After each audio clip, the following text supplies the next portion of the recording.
Hello, Sandy here with a quick video about money. I just had a huge aha this morning that I want to pass on to you, and Chico actually just had this really hilarious moment. Unfortunately, I got part of it on video, but not all of it. It started to absolutely bucket down. It might be hard to believe, but if I look like I've just been swimming, I haven't. I've just been walking. But it started to rain so much that we ran home shouting and him barking, and it was just really quite fun. I felt like Braveheart. But anyway, that's not why I'm making this video. If you've had weird stuff with money, and I've talked about this before, I think a lot of us have weird stuff, and it's like a process of working through it. And what I'm going to share with you will help you do that, because it just gave me such a massive realization. In fact, it blew a little part of my mind, in fact, and you'll see why in a second.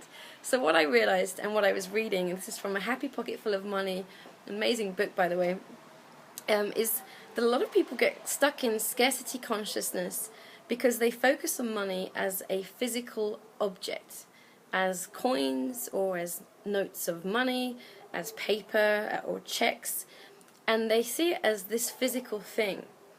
And obviously money is a physical thing. But money is also value. In fact, you could say that money is actually, and you'll see why in a second, money is actually just value. It's what we give in exchange for value we get from someone, or that we give to someone. And I actually did make a video about this a few months ago, but I got it on a whole new level today, because the reason why it helps you become more wealth conscious when you don't think of money as an object is that it reflects reality better. Because here's the thing, and this is the thing that blew my mind, only 4% of the world's money is actual physical money. That means that if you took out all the money in the bank accounts across the world and the banking system, you would only be able to take out 4% of it in actual cash. The rest of it is all made up. It's basically all in the air.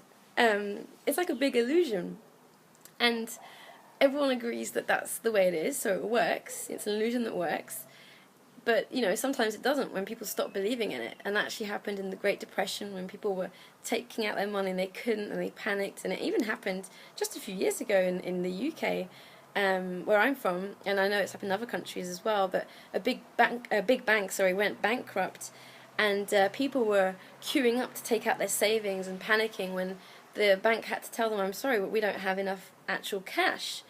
And so what's the relevance of this?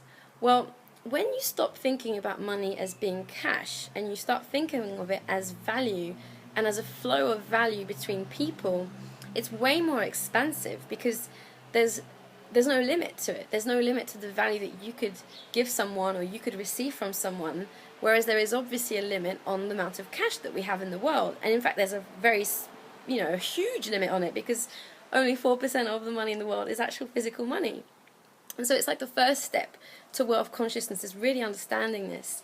And then the other thing that helps with it is, instead of focusing on what's in your bank account or what you have in your wallet, focus instead on the value that you give to people. How can you improve that value? How could you make it really easy for the people that want that value to find you? Are they able to find you enough? Are you well known enough in what you do? Start thinking of it like that, rather than trying to get some coins or get some checks and get some physical cash. And it just takes you into a completely different reality with money, a completely different... Whoops, I turned off the video.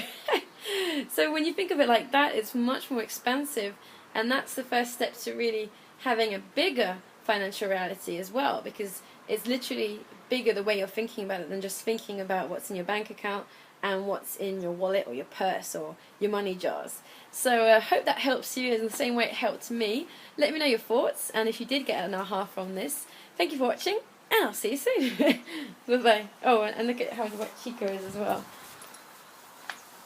Say hello. Oh, look at this. There you go. Oh. Bye.